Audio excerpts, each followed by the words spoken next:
حضرت ربی بنت معوذ رضی اللہ تعالی عنہا کی غیرت دینی۔ ربی بنت معوذ رضی اللہ تعالی عنہا ایک انصاری صحابیہ ہیں۔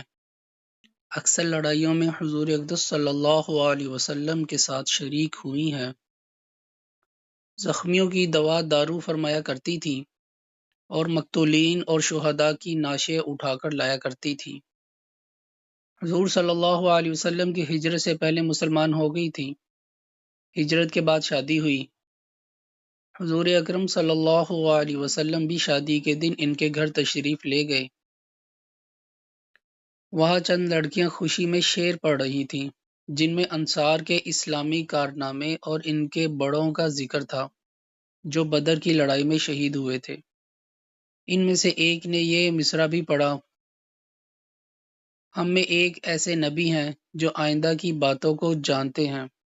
حضور صلی اللہ علیہ وسلم نے اس کے پڑھنے کو منع فرما دیا کیونکہ آئندہ کے حالات اللہ ہی کو معلوم ہیں۔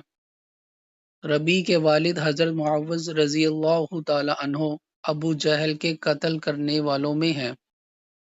ایک عورت جس کا نام اسما تھا عطر بیچا کرتی تھی۔ وہ ایک مرتبہ چند عورتوں کے ساتھ حضرت ربی رضی اللہ تعالی عنہ کے گھر بھی گئیں اور ان سے نام، حال، پتہ وغیرہ جیسے کہ عورتوں کی عادت ہوتی ہے دریافت کیا۔ انہوں نے بتا دیا۔ ان کے والد کا نام سن کر وہ کہنے لگی کہ تو اپنے سردار کے قاتل کی بیٹی ہے۔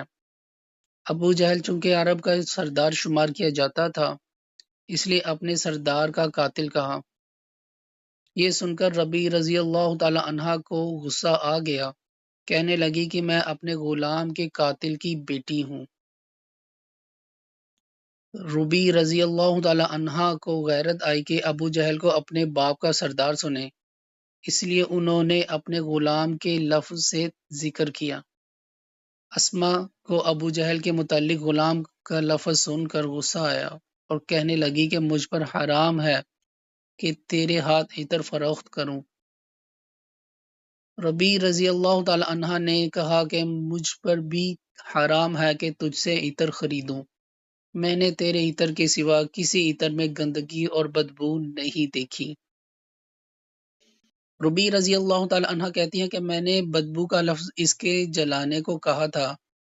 یہ حمیت اور دینی غیرت تھی کہ دین کے اس سخت دشمن کے متعلق وہ سرداری کا لفظ نہ سن سکی۔ آج کل دین کے بڑے سے بڑے دشمن پر بھی اس سے اونچے اونچے لفظ بولے جاتے ہیں اور کوئی شخص اگر منع کرے تو وہ تنگ نظر بتا دیا جاتا ہے۔ نبی اکرم صلی اللہ علیہ وسلم کا ارشاد ہے کہ منافق کو سردار مت کہو، اگر وہ تمہارا سردار ہو گیا تو تم نے اپنے رب کو ناراض کیا۔ اللہ پاک ہمیں صحابہ رضی اللہ تعالی عنہم اجمعین جیسی دینی غیرت عطا فرمائے اور ان کے نقش قدم پر چلنے کی توفیق عطا فرمائے۔ آمین۔